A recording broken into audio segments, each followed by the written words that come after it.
Magandang oras na naman sa inyong lahat mga kaibigan. Pabor na ngayon si Presidential Advisor on Poverty Alleviation Larry Gadon na mabigyan ng franchise ang ABS-CBN. Dati ayaw niya. Bakit nag-iba ang stand ni Gadon? Ito ang ating pag-uusapan ngayon. Pero bagong lahat, huwag niyong kalilimutan na mag-subscribe sa ating channel kung hindi pa kayo subscriber. Please like, comment, and share. Pakiclick na rin ang notification bell para hindi niyo makaligtan ng ating mga bagong video. Click sa ating usapan. Pabor na ngayon si Presidential Advisor on Poverty Alleviation Larry Gadon na bigyan ng prangkisa ang ABS-CBN. Ang kanyang dahilan, ito raw ay para makatulong na labanan ang paglaganap ng fake news. Sa mga hindi pa nakakalam, itong si Gadon, isa siya sa mga nag-question noon sa Supreme Court sa plano ng Kamara at NTC, National Telecommunications Commission, na mag-issue ng pansamantalang lisensya sa ABS-CBN habang tinatalakay ang application ng prangkisa. Biglang nagibang stand ni Larry Gadon dahil pabor na siya ngayon na mabigyan ng prangkisa ang ABS-CBN na ayon sa kanya sa ngayon napakaraming mga DDS vloggers na puro fake news ang pinapakalat. Ayon kay Larry Gadon, nakakalito sa ating mga kababayan ang ginagawa ng mga DDS vloggers.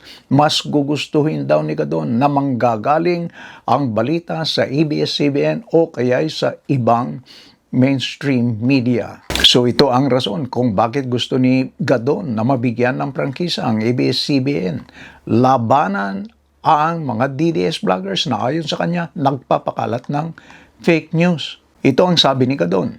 Napakalaki kasi ng mga puwersa nitong mga DDS vloggers at itong mga SOCMED operators na puro kasinungalingan ang mga ginagawa, kaya siguro dapat na madagdagan ang ating mga mainstream media na magpapalabas ng mga legitimate news. Yan ang pahayag ni Larry Gadon. Kaya daw hiniling noon ni Gadon ang hindi pag-renew ng prangkisa ng ABS-CBN dahil target nito ang yumaong Pangulong Ferdinand Marcos Sr.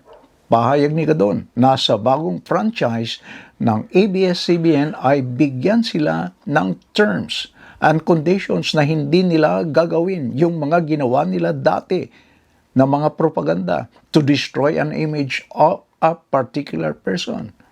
Pero itong bagay na ito, alam naman ni Larry Gadon na ito ay isang paglabag sa ating Constitution, Article 3, Section 4. Hindi dapat magpatibay ng batas na nagbabawas sa kalayaan sa pananalita, nagbabawas sa kalayaan ng pagpapahayag, o kaya nagbabawas ng kalayaan ng pamamahayagan. Anong gusto ni Gadon? Huwag o bawal siraan si Marcos pero okay lang na siraan si Duterte? Hindi ba alam ni Gadon na ang mga mainstream media ay meron ding kinikilingan? Madali naman malalaman dahil makikita mo kung paano nila pilipitin, kung paano nila paikutin ang isang balita o istorya para paboran, para siraan ang isang panig. Isang malaking kasinungalingan ang sinasabing walang kinikilingan, walang pinapanigan. Mga tao rin ang nagpapatakbo sa mga mainstream media. Meron din silang mga kamag-anak, meron silang mga kaibigan, kasama sa business, kalaban. Kaya huwag nilang sabihin na wala silang pinapanigan, na hindi sila bias kahit minsan man lang. Makikita naman natin, mararamdaman mo naman kung kanino sila mas panig. Pero kung kayo naman ang tatanungin, pabor ba kayo na mabigyan ng prangkisa ang ABS-CBN na ayon kay Larry Gadon para panlaban sa mga DDS vloggers? Ibigay ang inyong comment below. Maraming salamat sa inyong panonood and please don't forget to like and subscribe. Bye-bye!